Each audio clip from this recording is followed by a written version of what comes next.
Hello students, welcome to শিক্ষক। আমি শুভদীপ, আর এখন হচ্ছে জীবন বিজ্ঞানের ক্লাস। আমরা আগের দিন পড়েছিলাম বিভিন্ন উদ্ভিদ হরমোনের কাজ, বিভিন্ন উদ্ভিদ হরমোন যেমন জিবরেলিন, অক্সিন, সাইটোকাইনিন ইত্যাদির ভূমিকা, কাজ এই সম্বন্ধে আলোচনা করেছিলাম। আজকে আমরা পড়ব কৃত্রিম হরমোন কাকে বলে, আর প্রাণী দেহে যে হরমোনগুলো আছে, বিশেষত মানুষের দেহে, সেই হরমোনগুলো নিয়ে আমরা কয়েকটা হরমোন নিয়ে কথা বলবো। তো দেখো, প্রথমেই আসছি কৃত্রিম হরমোন কাকে বলে। কৃত্রিম হরমোনের সংজ্ঞা হচ্ছে যে সকল হরমোন ল্যাবরেটরিতে তৈরি করা হয় অথচ প্রাকৃতিক হরমোনের মতোই কাজ করে, তাদের সংশ্লেষিত অথবা সিনথেটিক অথবা কৃত্রিম হরমোন বা প্ল্যান্ট গ্রোথ রেগুলেটরস বলে। তো কি বলছে দেখো, বলছে যে সকল হরমোন ল্যাবরেটরিতে তৈরি করা হয়, মানে কৃত্রিমভাবে ল্যাবরেটরিতে তৈরি করা হচ্ছে যে সকল হরমোন, ঠিক আছে। কিন্তু ল্যাবরেটরিতে তৈরি করা হলেও প্রাকৃতিক যে হরমোনগুলো যেমন অক্সিন, জিবরেলিন, সাইটোকাইনিন, উদ্ভিদের যে হরমোনগুলো, সেই প্রাকৃতিক হরমোনের মতোই এরা কাজ করে। আর এদেরকে কি বলা হচ্ছে, এদেরকে বলা হচ্ছে সংশ্লেষিত হরমোন, যেহেতু ল্যাবরেটরিতে সংশ্লেষ হচ্ছে, সংশ্লেষিত হরমোন বা সিনথেটিক হরমোন বা কৃত্রিম হরমোন, ঠিক আছে। কিন্তু কৃত্রিম হরমোনকে এতগুলো নামে ডাকা যেতে পারে। আর কৃত্রিম হরমোনের আরেকটা নাম হচ্ছে plant regulators, plant growth regulators hormone, বা সংক্ষেপে হচ্ছে পিজিআরএস, প্ল্যান্ট গ্রোথ রেগুলেটরস হরমোন। তাহলে আমরা দেখতে পেলাম কৃত্রিম হরমোনের অনেকগুলো নাম আছে। সিনথেটিক হরমোন বলা যেতে পারে, সংশ্লেষিত হরমোন বলা যেতে পারে, কৃত্রিম হরমোন বলা যেতে পারে, বা এর আরেকটা নাম হচ্ছে প্ল্যান্ট গ্রোথ রেগুলেটরস হরমোন বা পিজিআরএস শর্টকাটে। এবার আমরা দেখব কৃত্রিম হরমোনের সংজ্ঞা তো আমরা জেনে নিলাম। এবার আমরা দেখব কৃত্রিম হরমোনের ভূমিকা কী কী, মানে কৃত্রিম হরমোন থেকে আমরা কী কী করতে পারি। তো দেখো, আমরা চারটে ভূমিকা নিয়ে আলোচনা করব। প্রথম হচ্ছে শাখা কলম থেকে নতুন উদ্ভিদের সৃষ্টি। দেখো, এই শাখা কলম থেকে নতুন উদ্ভিদের সৃষ্টি, এখানে যে কৃত্রিম অক্সিজেন প্রয়োগ করা হয়, সেই কৃত্রিম অক্সিজেন কী কী, আইবিএ বা এনএএ। আইবি এর ফুল ফর্ম কি? আইবি এর ফুল ফর্ম হচ্ছে ইন্ডোল বিউটারিক অ্যাসিড, এটা হচ্ছে এক ধরনের অক্সিন, ইন্ডোল বিউটারিক অ্যাসিড। আর এনএ এর নাম কি? এন এর নাম হচ্ছে ন্যাপথক্সি অ্যাসিটিক অ্যাসিড, ফুল ফর্ম হচ্ছে এইটা। তো শাখা কলম থেকে নতুন সৃষ্টিতে যে কৃত্রিম হরমোনগুলো প্রয়োগ করে সেটা হচ্ছে আইবি আর এনএ সাধারণতভাবে। তো এই জিনিসটা কি, শাখা উদ্ভিদ থেকে শাখা কলম থেকে নতুন উদ্ভিদের সৃষ্টি। যেমন দেখো, গোলাপ বা আম, এরকম কিছু কিছু এরকম উদ্ভিদের শাখা কলমে যদি এই কৃত্রিম হরমোনগুলো প্রয়োগ করা হয় বা ইনজেক্ট করা হয়, তাহলে কী হয়, সেই শাখা কলমে দ্রুত মূল উৎপন্ন হয়। এরপরে ওই মূল শুদ্ধ কলমটাকে একটা টবের বা অন্য জায়গায় কোনো একটা মাটিতে রোপণ করলে সেখান থেকে উদ্ভিদ সৃষ্টি হয়। আর সেই উদ্ভিদের, মানে নতুন যে উদ্ভিদের যে ফলগুলো হয়, সেই ফলগুলোর গুণ সেই মাতৃ উদ্ভিদের মতোই সমান হয়। মানে মাতৃ উদ্ভিদ বলতে যে উদ্ভিদটা থেকে শাখা কলমটা নেওয়া হয়েছে, সেই উদ্ভিদের সমগুণ সম্পন্নই হয়। তাহলে এইভাবে শাখা কলম থেকে, মানে নতুন উদ্ভিদ সৃষ্টিতে কৃত্রিম অক্সিন প্রয়োগ করা হয়। 2 নম্বর ভূমিকা কী দেখবো আমরা কৃত্রিম হরমোনের, অপরিণত ফলের মোচন রোধ, ঠিক আছে। তো এই অপরিণত ফলের মোচন রোধ করতে যে কৃত্রিম অক্সিন প্রয়োগ করা হয় সেটা হচ্ছে 2,4-D, যার ফুল ফর্ম হচ্ছে 2,4-ডাইক্লোরোফেনক্সি অ্যাসিটিক অ্যাসিড, 2,4-D বা 2,4-ডাইক্লোরোফেনক্সি অ্যাসিটিক অ্যাসিড।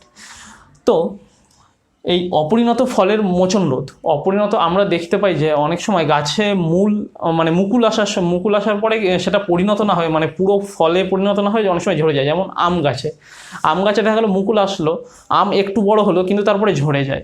সেই যে অপরিণত ফলের যে মানে পতন বা মোচন, সেটাকে রোধ করার জন্য এই কৃত্রিম অক্সিন প্রয়োগ করা যায়। এই কৃত্রিম অক্সিন প্রয়োগ করলে অপরিণত ফলের মোচন রোধ করা যায়। সুতরাং কৃত্রিম হরমোনের আমরা আরেকটা কাজ দেখে নিলাম। 3 নম্বর কাজ কী দেখবো, আগাছানাশক হিসেবে ব্যবহার। আগাছানাশক হিসেবে যে কৃত্রিম অক্সিন ব্যবহার করা হয় সেটাও হচ্ছে এই 2,4-D অর্থাৎ 2,4-ডাইক্লোরোফেনক্সি অ্যাসিটিক অ্যাসিড। তো আমরা বিভিন্ন শস্য ক্ষেতে, ধান, যব, গম, বিভিন্ন শস্য ক্ষেতে যে আগাছা হয়, সেই আগাছাগুলো নির্মূল করতে এই কৃত্রিম অক্সিন বা কৃত্রিম হরমোন প্রয়োগ করা যেতে পারে। বীজবিহীন ফল সৃষ্টি, আমরা আগের ক্লাসে পড়েছিলাম যে অক্সিন প্রয়োগ করে কিভাবে বীজবিহীন ফল সৃষ্টি করা যায়। তো এইখানে যে কৃত্রিম অক্সিন লাগছে সেটা হচ্ছে এনএ এবং আইবি অর্থাৎ ন্যাপথক্সি অ্যাসিটিক অ্যাসিড, আর হচ্ছে ইন্ডোল বিউটারিক অ্যাসিড। তো দেখা যাচ্ছে পেঁপে, কলা, টমেটো, পেয়ারা ইত্যাদি ফলের যে বীজবিহীন ফল সৃষ্টি, অর্থাৎ যেটাকে আমরা পার্থেনোকার্পি বলে জেনেছি আগের ক্লাসে, সেই ক্ষেত্রে এই কৃত্রিম হরমোন প্রয়োগ করা হয়। এক্ষেত্রে পার্থেনোকার্পিটা কি আমি আরেকবার শর্টকাটে বলে দিচ্ছি। পার্থেনোকার্পিটা হচ্ছে যে নিষেক, আমরা জানি যে ফুলের নিষেক হলে তবে সেটা মানে ডিম্বাশয় ফলে পরিণত হয়, কিন্তু নিষেক ছাড়াও শুধুমাত্র এই অক্সিনের প্রভাবে নিষেক ব্যতীতও ডিম্বাশয় ফলে পরিণত হয়। আর এই রকমভাবে যে ফলগুলো উৎপন্ন হয় সেই ফলে কোনো বীজ থাকে না, অর্থাৎ বীজহীন ফল সৃষ্টি হয়। আর এই ঘটনাকে বলা হচ্ছে পার্থেনোকার্পি। তো এই পার্থেনোকার্পিতেই অক্সিন ভূমিকা রাখছে। সেই কী কী যে কৃত্রিম অক্সিন প্রয়োগ করে সেই কৃত্রিম অক্সিন হচ্ছে NA আর IBR। এই হচ্ছে মোটামুটি কৃত্রিম হরমোন এবং কৃত্রিম হরমোনের সংজ্ঞা ও ভূমিকা। তো আমরা এরপরে যাব প্রাণীদের হরমোনের ব্যাপারে। দেখো, এবার আমরা পড়বো প্রাণীদের হরমোনের ভূমিকা। প্রাণীদেহ বলতে আমরা প্রথমে এক্সাম্পল হিসেবে ধরে নেবো যে মানুষের দেহ, অর্থাৎ আমাদের দেহ। অর্থাৎ আমাদের দেহে হরমোনের ভূমিকা কী কী? হরমোনের অনেকগুলো ভূমিকা আছে, তার মধ্যে আমরা মেন 5টা বিষয় নিয়ে আমরা এখন দেখব। তো দেখো, যেমন প্রাণীদের মানে 5টা আমরা উদাহরণ হিসেবে দেখব, ঠিক আছে? প্রাণীদের হরমোনের অনেকগুলো কাজ আছে, তার মধ্যে একটা 5টা উদাহরণ আমরা দেখব, উদাহরণ বা 5টা আমরা কাজ। তো দেখো, প্রথম পয়েন্টে কী বলছে, উত্তেজনায় ত্বকের লোম খাড়া হয়। আমাদের যে বিভিন্ন কোনো একটা লোমহর্ষক কিছু দেখলে, ঠিক আছে, বা ধরো ভয় পেলে বা এরকম কিছু একটা উত্তেজনাপূর্ণ কিছু হলে আমাদের লোম খাড়া হয়ে যায়, মানে ত্বকের যে লোমগুলো খাড়া হয়ে যায়। তো এই যে ত্বকের লোম খাড়া হয়, এখানে হরমোনের কাজ রয়েছে। এখানে হরমোনের প্রভাবে এই ত্বকের লোম খাড়া হয়ে যাওয়া এই জিনিসটা হয়। 2 নম্বর হচ্ছে রক্তে গ্লুকোজের সঠিক মাত্রা। হরমোন প্রাণীদের রক্তে গ্লুকোজের সঠিক মাত্রা বজায় রাখে, BMR নিয়ন্ত্রণ করে। জননগ্রন্থির বৃদ্ধি ক্ষরণ, যেমন পুরুষ জননগ্রন্থি শুক্রাশয়, স্ত্রী জননগ্রন্থি ডিম্বাশয়, এই জননগ্রন্থিগুলোর ক্ষরণ বৃদ্ধি এগুলো নিয়ন্ত্রণ করে কে না হরমোন। এছাড়া কোষে কোষে রাসায়নিক সমন্বয় হিসেবে কাজ করে। এটা আমরা অনেকবার পড়েছি যে কোষে কোষে রাসায়নিক সমন্বয় হিসেবে হরমোন কাজ করে। এজন্য আমরা হরমোনকে কি বলেছি, রাসায়নিক দুধ প্রেরক বা রাসায়নিক সমন্বয়ক বলা হয় হরমোনকে। এগুলো আমরা আগেই পড়েছি। তো প্রাণীদেহে হরমোনের যে যে কাজগুলো আছে সেগুলো হচ্ছে এরকম। এরপরে আমরা ডিটেলসে পড়বো যে প্রাণীদেহে কতগুলো হরমোন রয়েছে, সেই সব হরমোনের অবস্থান কোথায়, কোথা থেকে উৎপন্ন হয় বা কী কী কাজ, সেইগুলো আমরা পড়বো। তো প্রাণীদেহে অনেকগুলো হরমোন আছে, অর্থাৎ মানুষের দেহে, যেগুলো সবগুলো এই ক্লাসে কভার করা যাবে না। অর্ধেকটা আজকে এই ক্লাসে কভার হবে, পরবর্তী ক্লাসে নেক্সট অর্ধেকটা ক্লাস হবে, মানে নেক্সট অর্ধেকটা কভার হবে। তো আমরা এখন প্রাণীদেহের বিভিন্ন যে হরমোনগুলো সেইগুলো নিয়ে এখন আলোচনা করব। প্রাণীদেহে হরমোনের কাজগুলো বা ভূমিকা তাদের জানার আগে আমরা আমাদের মানুষের দেহে বা মানব শরীরে, অর্থাৎ যেটাকে আমরা প্রাণীদেহ হিসেবে আমরা পড়ব, সেই মানব শরীরে এই মানে যে হরমোন যেখান থেকে উৎপন্ন হয় সেই গ্রন্থিগুলো কোথায়। হরমোন যেখান থেকে উৎপন্ন হয় তাকে বলা হয় অন্তঃক্ষরা গ্রন্থি। তো বলে নেওয়া যাক যে অন্তঃক্ষরা গ্রন্থি কাকে বলে। যে সকল গ্রন্থির ক্ষরণ সেই গ্রন্থির বাইরে নিঃসৃত হয় না, সরাসরি রক্তে মিশে যায়, তাদের বলা হয় অন্তঃক্ষরা গ্রন্থি বা এন্ডোক্রিন গ্ল্যান্ড। ইংলিশে বলে এন্ডোক্রিন গ্ল্যান্ড, বাংলায় বলে অন্তঃক্ষরা গ্রন্থি। তাহলে অন্তঃক্ষরা গ্রন্থি কি? অন্তঃক্ষরা গ্রন্থি হচ্ছে যে সকল গ্রন্থির ক্ষরণ গ্রন্থির বাইরে নিঃসৃত হয় না, সরাসরি রক্তের মাধ্যমে মিশে যায়। তো এই মানব শরীরে এই অন্তঃক্ষরা গ্রন্থিগুলো কোথায় কোথায় অবস্থিত, আমাদের শরীরের কোথায় অবস্থিত, সেইটা জানা থাকলে আমরা যখন এটা পরবর্তীকালে পড়বো তখন সেটা সম্পর্কে রিলেট করতে আমাদের মাথায় ছবিটা ভালো মতো গেঁথে যাবে, আমরা তাহলে ভুলবো না। তো আমরা দেখে নেবো যে এই গ্রন্থিগুলো কোথায় মানব শরীরে কোথায় অবস্থিত। তো একটা সাধারণ একটা ছবির মাধ্যমে আমরা বুঝে নিই। বলেছে যে প্রাণীদেহের বিভিন্ন অন্তঃক্ষরা গ্রন্থির অবস্থান, যেটাকে ইংলিশে বলেছে এন্ডোক্রিন গ্ল্যান্ড। তো ধরুন এটা একটা মানব শরীর, এটা মস্তিষ্ক। তো মস্তিষ্কের ঠিক এই রকম জায়গায় রয়েছে হাইপোথ্যালামাস, এটা একটা অন্তঃক্ষরা গ্রন্থি। তো বলে নেওয়া যাক আমরা প্রাণীদেহে বিভিন্ন অন্তঃক্ষরা গ্রন্থির ভূমিকা বা প্রাণীদেহে হরমোনের ভূমিকা নিয়ে আমরা যে টোটাল 1 2 3 4 5 6 7 আমরা এই 7টা গ্ল্যান্ড নিয়ে আলোচনা করব, মানে এই 7টা অন্তঃক্ষরা গ্রন্থি থেকে প্রাণীদেহে হরমোন নিঃসৃত হয়। তো প্রথমে হচ্ছে হাইপোথ্যালামাস, আমরা ওপর থেকে নিচে আসবো। প্রথমে হচ্ছে হাইপোথ্যালামাস, এইখানে অবস্থিত। হাইপোথ্যালামাসের ঠিক নিচেই অবস্থিত পিটুইটারি গ্ল্যান্ড। গলদেশের বা গলার এইরকম জায়গায় অবস্থিত হচ্ছে থাইরয়েড। তার নিচে হচ্ছে এইখানে থাইমাস গ্রন্থি। অগ্নাশয়ে রয়েছে অগ্নাশয় গ্রন্থি। কিডনি বা বৃক্কের ওপরের দিকে রয়েছে অ্যাড্রিনাল গ্রন্থি। আর পুরুষদের রয়েছে শুক্রাশয় রয়েছে পুরুষদেহে, আর ডিম্বাশয় রয়েছে স্ত্রীদেহে। স্ত্রীদেহে এরকম স্থানে রয়েছে ডিম্বাশয়, আর পুরুষদের এরকম স্থানে রয়েছে শুক্রাশয়। এই হচ্ছে প্রাণীদেহের বিভিন্ন অন্তঃক্ষরা গ্রন্থি। এবার আমরা এই অন্তঃক্ষরা গ্রন্থি নিশ্চিত বিভিন্ন হরমোন, তাদের উৎস কোথায়, তাদের কাজ কি, বা কতগুলি হরমোন খরিত হয় এক একটা গ্ল্যান্ড থেকে, সেইগুলো নিয়ে আমরা আলোচনা করব। প্রাণীদেহে হরমোনের বিভিন্ন কাজ বা তাদের উৎস অবস্থান এইসব পড়ার আগে আমরা প্রাণীদেহে হরমোনের স্বাভাবিক কতগুলো বৈশিষ্ট্য, যে নর্মাল ক্যারেক্টারিস্টিক্স, সেই বৈশিষ্ট্যগুলি সম্পর্কে আমরা একটু আলোচনা করে নিই। দেখো, প্রথমে বলেছে উৎস। উৎসে কি বলেছে, অন্তঃক্ষরা গ্রন্থি, মানে এই প্রাণীদেহের যে হরমোনগুলো আছে, এই প্রাণীদেহের যে হরমোনগুলোর উৎপত্তি কোথা হচ্ছে, অন্তঃক্ষরা গ্রন্থি। আমরা একটু আগে বললাম অন্তঃক্ষরা গ্রন্থি কাকে বলে, যে সকল গ্রন্থির ক্ষরণ গ্রন্থির বাইরে নিঃসৃত হয় না, সরাসরি রক্তের মাধ্যমে কোষে মেশে, সেই সকল গ্রন্থির ক্ষরণকে, সেই সকল গ্রন্থিকে বলা হয় অন্তঃক্ষরা গ্রন্থি। আর প্রাণীদেহে হরমোন ক্ষরিত হয় এই অন্তঃক্ষরা গ্রন্থিগুলোর মধ্যে দিয়ে। আমরা কিছুক্ষণ আগে প্রাণীদেহে অন্তঃক্ষরা গ্রন্থির অবস্থানগুলো আমরা দেখে নিয়েছি। তো এরপরে আসি আমরা রাসায়নিক প্রকৃতি, প্রাণী হরমোনের রাসায়নিক প্রকৃতি। তো দেখো কি বলেছে, প্রাণী হরমোন রাসায়নিক প্রোটিন ধর্মী, অ্যামাইনো ধর্মী, স্টেরয়েড ধর্মী বা লিপিড ধর্মী, এই রকম ধর্মের হতে পারে। তো প্রাণী হরমোনগুলি হয় প্রোটিন ধর্মী হবে, নয় অ্যামাইনো ধর্মী, নয় স্টেরয়েড ধর্মী, নয় লিপিড ধর্মী, এরকম হতে পারে। তো আমরা প্রত্যেকটা হরমোনের একটা করে উদাহরণ দেখে নিই। তো প্রোটিন ধর্মীর একটা হরমোন হচ্ছে এসটিএইচ। অ্যামাইনো ধর্মী একটা হরমোনের উদাহরণ হচ্ছে থাইরক্সিন। স্টেরয়েড ধর্মী টেস্টোস্টেরন, যেটা পুরুষদের শরীরে থাকে। লিপিড ধর্মী প্রোস্টাগ্ল্যান্ডিন। এগুলো নিয়ে আমরা পরে আলোচনা করবো, এগুলো জাস্ট আমরা উদাহরণ হিসেবে আমরা দেখে নিলাম একটা করে। এরপরে হচ্ছে পরিবহনের পদ্ধতি, প্রাণীদেহে হরমোনের পরিবহনের পদ্ধতি। প্রাণীদেহে হরমোন রক্তের মাধ্যমে পরিবাহিত হয় এবং রক্ত থেকে ব্যাপন ক্রিয়ায় দেহের কোষে মেশে। তার মানে পরিবাহিত হয় রক্তের মাধ্যমে, আর কোষে কীভাবে মেশে, কোষে মেশে হচ্ছে ব্যাপন প্রক্রিয়ার মাধ্যমে রক্ত থেকে। লাস্ট আমরা বলবো যেটা সব থেকে ইম্পর্টেন্ট, সেটা হচ্ছে বাহক ও নিয়ন্ত্রক হিসেবে হরমোনের ভূমিকা, বা যেটাকে বলা হচ্ছে ফিডব্যাক কন্ট্রোল। এটা খুব ইম্পর্টেন্ট। বলেছে প্রাণীদেহে হরমোন বাহক ও নিয়ন্ত্রক হিসেবে যে ভূমিকা পালন করে সেটাকে বলা হচ্ছে ফিডব্যাক কন্ট্রোল।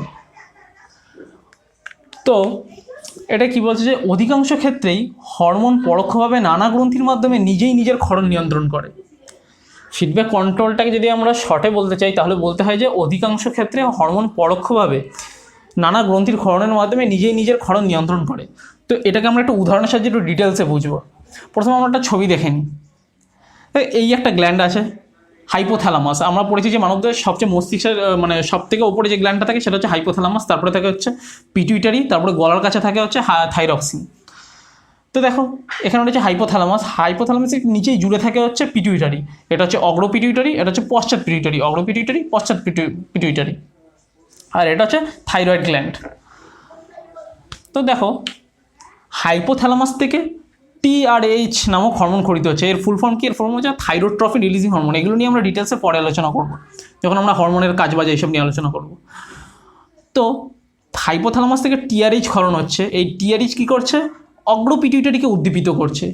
ফলে এই অগ্র পিটুইটারিকে উত্তেজিত করছে TRH, এবং এই উত্তেজনার ফলে অগ্র পিটুইটারি থেকে TSH হরমোন ক্ষরিত হচ্ছে। TSH হরমোন কি? Thyroid stimulating hormone.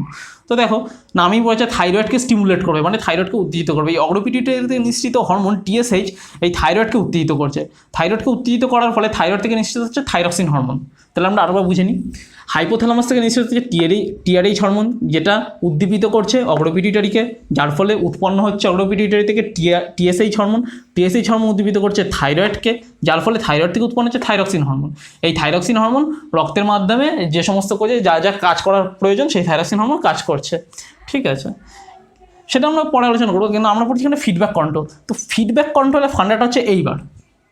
তো দেখো আমরা তো জেনে নিলাম যে TRH-এর কাজ হচ্ছে অগ্র পিটুইটারিকে উদ্দীপিত করা, যার ফলে TSH হরমোন ক্ষরিত হচ্ছে, যার ফলে থাইরয়েড নিঃসৃত হচ্ছে, থাইরয়েড থেকে থাইরক্সিন নিঃসৃত হচ্ছে, এবং থাইরক্সিন রক্তে মিশছে।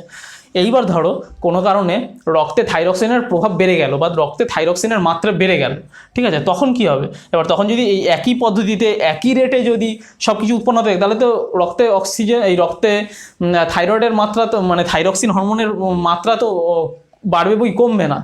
ঠিক আছে, তো সেটাকে তো কন্ট্রোল করা প্রয়োজন, বেড়ে গেলে তো সেটাকে কমানো প্রয়োজন। তখন কী হয়? রক্তে যদি থাইরক্সিনের মাত্রা বেড়ে যায় তখন কি হয়? এটাকে উল্টো পথে কাজ হয়। উল্টো পথে কীভাবে হয়? মানে কাজটা একইভাবে হচ্ছে, এবার উল্টো পথে নিয়ন্ত্রণ করছে। নিয়ন্ত্রণটা কীভাবে? ধরো রক্তে থাইরক্সিনের প্রভাব বেড়ে গেল, তো তখন থাইরক্সিনটা তো কম হওয়ার প্রয়োজন। তো থাইরয়েড থেকে থাইরক্সিন কম নিঃসৃত হওয়ার জন্য TSH হরমোন কম নিঃসৃত হওয়া প্রয়োজন। TSH হরমোন নিঃসৃত হচ্ছে কোথা থেকে? অগ্র পিটুইটারি থেকে। এবার অগ্র পিটুইটারি থেকে TSH হরমোন কম ক্ষরিত হওয়ার জন্য হাইপোথ্যালামাস থেকে TRH হরমোন কম ক্ষরণ হওয়া প্রয়োজন। কারণ এটা যত বেশি ক্ষরিত হবে এটা তত বেশি ক্ষরিত হবে, এটা যত বেশি ক্ষরিত হবে এটাও তত বেশি ক্ষরিত হবে। এবার যদি এটাকে কম ক্ষরিত হতে হয় তাহলে এটাকেও কম ক্ষরিত হতে হবে, এটাকে কম ক্ষরিত হতে হলে এটাকেও কম ক্ষরিত হতে হবে। তো এইভাবে হচ্ছে ফিডব্যাক নিয়ন্ত্রণ। তাহলে রক্তে যদি থাইরক্সিনের পরিমাণ বেড়ে যায় তখন সেটা কি হচ্ছে ফিডব্যাক নিয়ন্ত্রণ করছে কীভাবে, যে টিএসএইচ হরমোনটা মানে অগ্রপিটিউটারি থেকে যে হরমোনটা খরিত হয়ে থাইরয়েডকে উত্তেজিত করছে, অর্থাৎ টিএসএইচ হরমোনটাকে কম খরিত করে দিচ্ছে। আর এই টিএসএইচ হরমোনটাকে কম খরিত হওয়ার জন্য কি করতে হবে, হাইপোথ্যালামাস থেকে টিআরএইচ হরমোনটা কম খরিত হওয়ার প্রয়োজন আছে। তো এটাকে কম খরিত হতে হবে, তবেই এটা কম খরিত হবে, তবেই এটা কম খরিত হবে। তো এইভাবে যে কন্ট্রোল করছে, যে পরিমাণ বেড়ে গেলে যে কন্ট্রোল করছে, তো এই কন্ট্রোল করার পদ্ধতিকে বলা হচ্ছে ফিডব্যাক নিয়ন্ত্রণ। তো এইটাই হচ্ছে ফিডব্যাক নিয়ন্ত্রণের মূল ফান্ডা। তো এরপরে আমরা যাবো যে প্রাণীদের বিভিন্ন হরমোনের কাজবাজি নিয়ে, বা প্রাণীদের বিভিন্ন হরমোনের যে ডিটেলস আলোচনা নিয়ে আমরা এরপর আলোচনা করব। তার আগে আমরা একটা ছোট করে উদ্ভিদ হরমোন ও প্রাণী হরমোনের পার্থক্য পড়ে নিই। তো উদ্ভিদ হরমোন প্রাণী হরমোনের পার্থক্য হিসেবে কি বলছে, উৎস। উদ্ভিদ হরমোনের উৎস হচ্ছে বর্ধনশীল অঙ্গের ভাজক কলা, সেখানে প্রাণীদের হরমোনের উৎস হচ্ছে বিভিন্ন অন্তঃক্ষরা গ্রন্থি, যেটা আমরা একটু আগেই বললাম। পরিবহন মানে উদ্ভিদ দেহে কীভাবে পরিবহন হয়, উদ্ভিদ দেহে বিভিন্ন কলারসের মাধ্যমে ব্যাপন প্রক্রিয়া পরিবহন হয়, আর প্রাণীদেহে সেটা রক্ত লসিকার মাধ্যমে পরিবহন হয়। প্রকৃতি, উদ্ভিদ হরমোনের প্রকৃতি হচ্ছে জৈব অম্ল বা ক্ষারধর্মী, আর সেখানে প্রাণী হরমোনের প্রকৃতি হচ্ছে প্রোটিন, স্টেরয়েড অথবা অ্যামাইনোধর্মী হয়। এর ব্যবহারিক গুরুত্ব, উদ্ভিদ হরমোনের ব্যবহারিক গুরুত্ব হচ্ছে ব্যাপক, মানে যে উদ্ভিদ হরমোনের যে ব্যবহারিক মানে প্রাকৃতিক প্রয়োগ বা ফিল্ডে যে প্রয়োগ হয় সেটা হচ্ছে ব্যাপক, সেখানে প্রাণীদের প্রায় হয় না বললেই চলে। এই হচ্ছে উদ্ভিদ হরমোন ও প্রাণী হরমোনের পার্থক্য। দেখো আমরা প্রথম যে গ্ল্যান্ডটা সম্পর্কে আলোচনা করবো সেটা হচ্ছে হাইপোথ্যালামাস। তো আমরা দেখবো হাইপোথ্যালামাস থেকে কী কী হরমোন নিঃসৃত এবং তাদের কাজগুলি কী কী। তো প্রথমে আমরা দেখি হাইপোথ্যালামাসের অবস্থান কী। হাইপোথ্যালামাসের অবস্থান আমরা দেখেছি একবারে মস্তিষ্কের ওপরের দিকে। অগ্রমস্তিষ্কের থ্যালামাসের নিচে হচ্ছে হাইপোথ্যালামাসের অবস্থান। অগ্রমস্তিষ্কের থ্যালামাসের নিচে হচ্ছে হাইপোথ্যালামাসের অবস্থান, যে হচ্ছে অবস্থান কোথায়, থ্যালামাসের নিচে, অগ্রমস্তিষ্কের থ্যালামাসের নিচে। এর ভূমিকা কি, অগ্রপিটুইটারির হরমোন ক্ষরণ নিয়ন্ত্রণ করে ও পশ্চাৎ পিটুইটারির হরমোন উৎপন্ন করে। বলেছে কি, বলেছে হাইপোথ্যালামাসের কাজ মানে এই গ্ল্যান্ডের কাজ হচ্ছে অগ্রপিটুইটারির যে হরমোনগুলি ক্ষরণ হয় সেই হরমোন ক্ষরণ নিয়ন্ত্রণ করে, আর পশ্চাৎ পিটুইটারির হরমোন উৎপন্ন করে। কী কী, যেগুলো হচ্ছে এডিএইচ আর অক্সিটোসিন। এই পশ্চাৎ পিটুইটারির এই দুটো হরমোন উৎপন্ন করে। হরমোনগুলি পশ্চাৎ পিটুইটারিতে জমা হয় এবং প্রয়োজনকালে নিঃসৃত হয়। এবার দেখিনি হাইপোথ্যালামাসে কী কী হরমোন খরিত হচ্ছে, টোটাল 9খানা হরমোন খরিত হচ্ছে। এই 9খানা হরমোন কোথা থেকে এই 9খানা হরমোন তো খরিত হচ্ছে হাইপোথ্যালামাস থেকে। এটা পিটুইটারির কোন পিটুইটারির কোন হরমোনকে উত্তেজিত করছে বা বাধা দিচ্ছে সেইটা আমরা দেখে নেব। প্রথমে আসি এআরএইচ। এআরএইচের ফুল ফর্ম হচ্ছে অ্যাড্রেনোকার্টিকোট্রফিক রিলিজিং হরমোন। এই হরমোনটা কোথা থেকে খরিত হচ্ছে না, অগ্রপিটুইটারি থেকে খরিত হচ্ছে। কী করে না, এসিটিএইচ ক্ষরণ উদ্দীপিত করে। অগ্রপিটুইটারি থেকে খরিত একটা হরমোন যেটা হচ্ছে এসিটিএইচ, সেই এসিটিএইচ ক্ষরণকে উদ্দীপিত করে। নেক্সট টিআরএইচ মানে থাইরক্সিট্রফিন রিলিজিং হরমোন। এটাও সেই যে কটা পড়বো এখন সব অগ্রপিটুইটারি থেকে নিঃসৃত হচ্ছে। এটা কি করে, অগ্রপিটুইটারির টিএসএইচ ক্ষরণকে উদ্দীপিত করে। নেক্সট এসআরএইচ মানে সোমাটোট্রফিক রিলিজিং হরমোন। এটাও সেই অগ্রপিটুইটারির এসটিএইচ বা জিএইচ মানে এসটিএইচ হরমোনেরই আরেক নাম হচ্ছে জিএইচ হরমোন মানে গ্রোথ হরমোন। পরে পড়বো যখন আমরা পিটুইটারি থেকে নিঃসৃত হচ্ছে, তো পিটুইটারি গ্রন্থি থেকে নিঃসৃত হরমোনগুলি যখন পড়বো তখন আমরা এগুলো সম্পর্কে আরও ডিটেলসে পড়বো। তো এই এসআরএইচ বা সোমাটোট্রফিক রিলিজিং হরমোন কী করছে, যে অগ্রপিটুইটারি এসটিএইচ বা জিএইচ হরমোন ক্ষরণে উদ্দীপিত করছে। জিআইএইচ গ্রোথ ইনহিবিটিং হরমোন। এতক্ষণ আমরা পড়েছি হচ্ছে রিলিজিং হরমোন, এখন দেখবো ইনহিবিটিং হরমোন মানে গ্রোথ ইনহিবিটিং হরমোন হচ্ছে জিআইএইচ। এটা কী করছে, অগ্রপিটুইটারি জিএইচ ক্ষরণকে বাধা দেয়। এসআরএইচের কাজ কি, এসআরএইচের কাজ হচ্ছে জিএইচ ক্ষরণকে উদ্দীপিত করা। আর জিআইএইচের কাজ কি, অর্থাৎ যেটা ইনহিবিটিং হরমোন হচ্ছে জিএইচ ক্ষরণে বাধা দেয়। আমরা একটা পরিষ্কার ধারণা নিয়ে চলবো। রিলিজিং হরমোন মানেই হচ্ছে ক্ষরণে উদ্দীপিত করে মানে ক্ষরণে সাহায্য করে, আর ইনহিবিটিং হরমোন মানে হচ্ছে ক্ষরণে বাধা দেয়, বাস। নেক্সট আমরা বলবো জিএনএইচ মানে গোনাডোট্রফিক রিলিজিং হরমোন। এটাও কী করছে, অগ্রপিটুইটারির এফএসএইচ ও এলএইচ ক্ষরণকে উদ্দীপিত করছে। দেখো রিলিজিং হরমোন উদ্দীপিত করছে, যে কটা রিলিজিং হরমোন সে কটা উদ্দীপিত করবে, যে কটা হচ্ছে ইনহিবিটিং হরমোন সে কটা হচ্ছে বাধা দেবে। পিআরএইচ প্রোল্যাকটিন রিলিজিং হরমোন। এটা হচ্ছে অগ্রপিটুইটারির প্রোল্যাকটিন যে হরমোন সেই প্রোল্যাকটিন হরমোনের ক্ষরণকে উদ্দীপিত করে। পিআইএইচ হচ্ছে প্রোল্যাকটিন ইনহিবিটিং হরমোন। ইনহিবিটিং মানে কি, বাধা দেবে। দেখো অগ্রপিটুইটারির প্রোল্যাকটিন হরমোন ক্ষরণকে বাধা দেয়। এমআরএইচ মানে মেলানোসাইট রিলিজিং হরমোন। এটা কি করছে, এতক্ষণ আমরা পড়ছিলাম অগ্রপিটুইটারির হরমোনকে নিয়ন্ত্রণ করছে, এবার হচ্ছে এই লাস্ট দুটো হরমোন হচ্ছে মধ্যপিটুইটারির হরমোন ক্ষরণকে নিয়ন্ত্রণ করবে। এমআরএইচ বা মেলানোসাইট রিলিজিং হরমোন হচ্ছে মধ্যপিটুইটারির এমএসএইচ হরমোন ক্ষরণকে উদ্দীপিত করে। আর সেমভাবে এমআইএইচ অর্থাৎ মেলানোসাইট ইনহিবিটিং হরমোন মধ্যপিটুইটারির এমএসএইচ হরমোনের ক্ষরণকে বাধা দেয়। তো এই হচ্ছে মোটামুটি হাইপোথ্যালামাস গ্ল্যান্ড, তার অবস্থান, ভূমিকা এবং হাইপোথ্যালামাস থেকে নিঃসৃত বিভিন্ন হরমোনগুলি কাজ। এরপরে আমরা পড়বো পিটুইটারি গ্রন্থি। এবার আমরা দেখবো পিটুইটারি গ্রন্থির অবস্থান, পিটুইটারি গ্রন্থি থেকে নিঃসৃত বিভিন্ন হরমোন এবং তাদের কাজবাজ। প্রথমে আমরা দেখবো পিটুইটারি গ্রন্থির অবস্থান। পিটুইটারি গ্রন্থির অবস্থান কোথায়? এটা হচ্ছে করোটির স্ফেনয়েড অস্থির সেলাটার্সিকা প্রকোষ্ঠে অবস্থিত। মানে আমাদের মস্তিষ্কের মূল দেশে যে করোটি রয়েছে, যে আমাদের মস্তিষ্কের হাড়টা, যে করোটির স্ফেনয়েড অস্থির সেলাটার্সিকা প্রকোষ্ঠে অবস্থিত। তাহলে কোথায় অবস্থিত? পিটুইটারি যে করোটির স্ফেনয়েড অস্থির সেলাটার্সিকা প্রকোষ্ঠে অবস্থিত হচ্ছে পিটুইটারি গ্রন্থি, যেটা ওই আমরা ছবিতে দেখছিলাম হাইপোথ্যালামাসের ঠিক নিচেই অবস্থান করে। এবং পিটুইটারি থেকে নিঃসৃত বিভিন্ন হরমোনের ভূমিকা ও কাজ।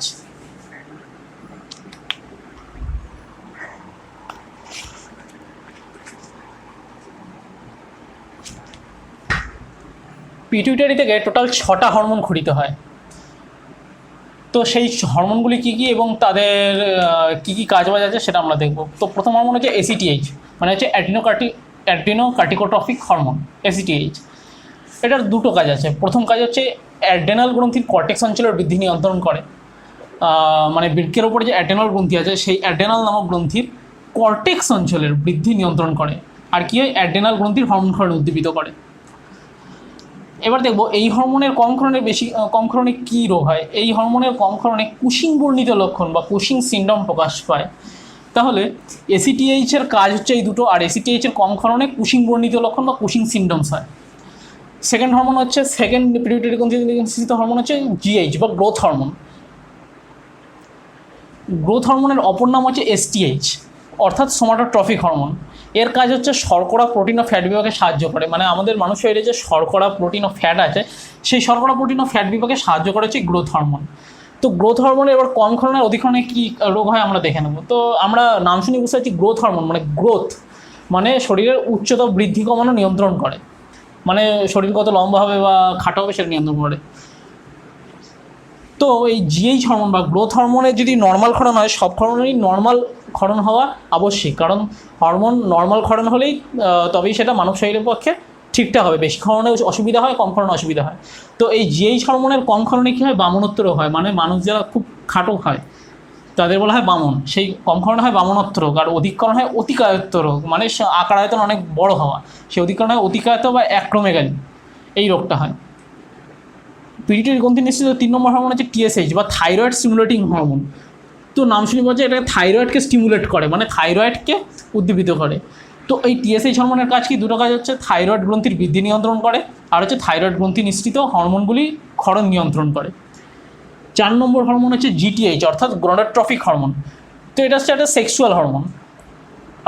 তো এইটার মেন কাজ হচ্ছে পুরুষ দেহে শুক্রাশয়, মানে পুরুষ দেহে এবং স্ত্রী দেহের জননগ্রন্থিগুলোর বিকাশ, তাদের আকার আয়তন নিয়ন্ত্রণ এবং সেই জননগ্রন্থি থেকে নিঃসৃত হরমোনগুলির ক্ষরণ নিয়ন্ত্রণ করা। তো আমরা জানি পুরুষদের জননগ্রন্থি হচ্ছে শুক্রাশয়, সেখানে স্ত্রীদের হচ্ছে ডিম্বাশয়। তো এই GTH অর্থাৎ গোনাডোট্রফিক হরমোনের 4টে প্রকার আছে। তার মধ্যে 2টো প্রকার স্ত্রী দেহে কাজ করে আর 2টো প্রকার পুরুষ দেহে কাজ করে। মানে 2টো প্রকার স্ত্রী দেহের জননগ্রন্থিতে পাওয়া যায়, অর্থাৎ স্ত্রী দেহের জননগ্রন্থির ওপরে কাজ করে, আর 2টো হরমোন পুরুষ দেহে পাওয়া যায় যেগুলো পুরুষ জননগ্রন্থি অর্থাৎ শুক্রাশয়ের উপরে কাজ করে। তো প্রথমে আমরা প্রথম 2টো দেখে নিই, প্রথম 2টো প্রকার দেখে নিই, অর্থাৎ যেগুলো স্ত্রী দেহের উপরে কাজ করে। একটা হচ্ছে FSH, অর্থাৎ GTH-এর একটা প্রকার হচ্ছে FSH, অর্থাৎ ফলিকল স্টিমুলেটিং হরমোন। এর কাজ কি? এর প্রথম কাজ হচ্ছে স্ত্রী দেহের ডিম্বাশয়ের গ্রাফিয়ান ফলিকল বা ডিম্বথলি, মানে ডিম্বথলি যেটার ইংলিশ নাম হচ্ছে গ্রাফিয়ান ফলিকল, তার আকার নিয়ন্ত্রণ করে এবং সংখ্যা বৃদ্ধিতে সাহায্য করে। আর 2 নম্বর হচ্ছে ইস্ট্রোজেন হরমোন নিঃসরণে সহায়তা করে। আমরা জানি স্ত্রী দেহের হচ্ছে 2টো হরমোন, 2টো যৌন হরমোন, সেটা হচ্ছে একটা হচ্ছে ইস্ট্রোজেন, একটা হচ্ছে প্রোজেস্টেরন। সেই ইস্ট্রোজেন হরমোন নিঃসরণে সহায়তা করা হচ্ছে FSH, যেটা হচ্ছে গোনাডোট্রফিক হরমোনের একটা প্রকার। গোনাডোট্রফিক GTH-এর আরেকটা প্রকার হচ্ছে LH, অর্থাৎ লিউটিনাইজিং হরমোন। এর কাজ কি? এটা হচ্ছে স্ত্রী দেহের কর্পাস লিউটিয়াম বা বাংলায় যেটাকে বলছে পিত গ্রন্থির বৃদ্ধি ঘটায়, আর প্রোজেস্টেরন হরমোন নিঃসরণে সাহায্য করে। গোনাডোট্রফিক হরমোনের বাকি 2টো পার্ট হচ্ছে ICH আর হচ্ছে LTH। একটা কথা ভুল বলা হয়েছে, গোনাডোট্রফিক হরমোনের আমি বলেছিলাম যে গোনাডোট্রফিক হরমোনের যে দুটো যে প্রকার, সেই 2টো প্রকার স্ত্রী দেহে আর 2টো প্রকার পুরুষ দেহে ক্রিয়া করে, তা নয়। পুরুষ দেহে ক্রিয়া করে মাত্র 1 প্রকারের হরমোন, সেটা হচ্ছে ICH, আর বাকি যে 3 প্রকারের হরমোন, 3 প্রকারের গোনাডোট্রফিক হরমোন, সেটা স্ত্রী দেহেই ক্রিয়া করে। তো যেটা বলেছিলাম যে গোনাডোট্রফিক হরমোনের 2টো পার্ট পুরুষ দেহে, 2টো পার্ট স্ত্রী দেহে, সেটা হচ্ছে ভুল। 3টে পার্ট স্ত্রী দেহে আর একটা পার্ট হচ্ছে পুরুষ দেহে ক্রিয়া করে। তো গোনাডোট্রফিক হরমোনের তৃতীয় প্রকার হচ্ছে আইসিএইচ, অর্থাৎ ইন্টারস্টিশিয়াল সেল স্টিমুলেটিং হরমোন। এটাই একমাত্র গোনাডোট্রফিক টাইপের হরমোন যেটা পুরুষদের ক্রিয়া করে। তো এই হরমোনের কাজ কি? পুরুষ দেহে শুক্রাশয়স্থিত ইন্টারস্টিশিয়াল কোষসমূহকে উদ্দীপিত করে টেস্টোস্টেরন হরমোন নিঃসরণ ঘটায়। আমরা জানি যে পুরুষের যে যৌন হরমোন সেটা হচ্ছে টেস্টোস্টেরন হরমোন, সেই টেস্টোস্টেরন হরমোনকে নিঃসরণ ঘটা হচ্ছে আইসিএইচ। কীভাবে? শুক্রাশয়স্থিত ইন্টারস্টিশিয়াল কোষসমূহকে উদ্দীপিত করে। তো দেখো আমরা একটু আগে পড়েছিলাম এলএইচ হরমোন পড়েছিলাম। তো এই এলএইচ হরমোন আর আইসিএইচ হরমোন হলো একই হরমোনের ভিন্ন নাম, মানে ওটা একই হরমোনের ভিন্ন নাম, একটা স্ত্রী দেহে ক্রিয়া করে, একটা হচ্ছে পুরুষ দেহে ক্রিয়া করে। তো এলএইচ আর আইসিএইচ হরমোন হলো একই হরমোনের ভিন্ন নাম। এবার আমরা পড়বো যে লাস্ট প্রকার গোনাডোট্রফিক হরমোনের এলটিএইচ বা লিউকোট্রফিক হরমোন, যেটা আরেক নাম হচ্ছে প্রোল্যাকটিন। ঠিক আছে, তো নাম থেকে বোঝা ল্যাক্টো মানে হচ্ছে দুগ্ধ জাতীয় জিনিস। তো এটা হচ্ছে, এটার কাজ হচ্ছে এখান থেকে বলা যায় যে মাতৃদেহে স্তনদুগ্ধক্ষরণে সাহায্য করে। কি করে? এলটিএইচ হচ্ছে মাতৃদেহে স্তনদুগ্ধক্ষরণে সাহায্য করে। এবার পিটুইটারি গ্রন্থি নিঃসৃত 5 নম্বর, টোটাল 6টা হরমোন, যার মধ্যে 4টা আমরা পড়ে ফেলেছি। আর লাস্ট 5 নম্বর হরমোন হচ্ছে এডিএইচ বা অ্যান্টিডাইইউরেটিক হরমোন, যেটা আরেক নাম হচ্ছে ভেসপ্রেসিন। তো এডিএইচের আরেক নাম হচ্ছে ভেসপ্রেসিন। তো এর কাজ কি? প্রথম কাজ হচ্ছে রক্তচাপ নিয়ন্ত্রণ করা, সেকেন্ড কাজ হচ্ছে বৃক্কীয় নালিকায় জল বিশোষণ ঘটায়। তাহলে এর এডিএইচের কাজ হচ্ছে রক্তচাপ নিয়ন্ত্রণ করা আর বৃক্কীয় নালিকায় জল বিশোষণ ঘটায়। তো এইটার কম ক্ষরণে কী রোগ হয়? এর কম ক্ষরণে হয় ডায়াবেটিস ইনসিপিডাস, যেটাকে আমরা ডায়াবেটিস বলি সাধারণ ভাষায়। সেই ডায়াবেটিস ইনসিপিডাস, যার পুরো নাম ডায়াবেটিস ইনসিপিডাস, যার বাংলা নাম হচ্ছে বহুমূত্র রোগ হয়। আর পিটুইটারি গ্রন্থি নিঃসৃত লাস্ট হরমোন হচ্ছে অক্সিটোসিন। এটার কাজ কি? এটার কাজ হচ্ছে প্রসবকালে জরায়ুর সংকোচন ঘটায়। মানে নারীদের যখন প্রসব হয় তখন সেই প্রসবকালে সেই জরায়ুর সংকোচন ঘটায় হচ্ছে এই অক্সিটোসিন হরমোন। তো দেখো পিটুইটারি গ্রন্থি নিঃসৃত হরমোনের ব্যবহারিক প্রয়োগ দেখো। ব্যবহার করে যে পিটুইটারি নির্যাস প্রয়োগ করে মাছের শুক্রাণু ডিম্বাশয় নিঃসরণ ঘটানো হয়। মানে যখন চাষের ক্ষেত্রে যেসব মাছ চাষ করা হয় বা ভেড়িতে যখন চাষ করা হয় তখন মানে মাছের অত্যাধিক ফলনের জন্য বা মাছের প্রজননের জন্য তখন এই পিটুইটারি নির্যাস প্রয়োগ করে শুক্রাণু ডিম্বাশয় নিঃসরণ ঘটানো হয়।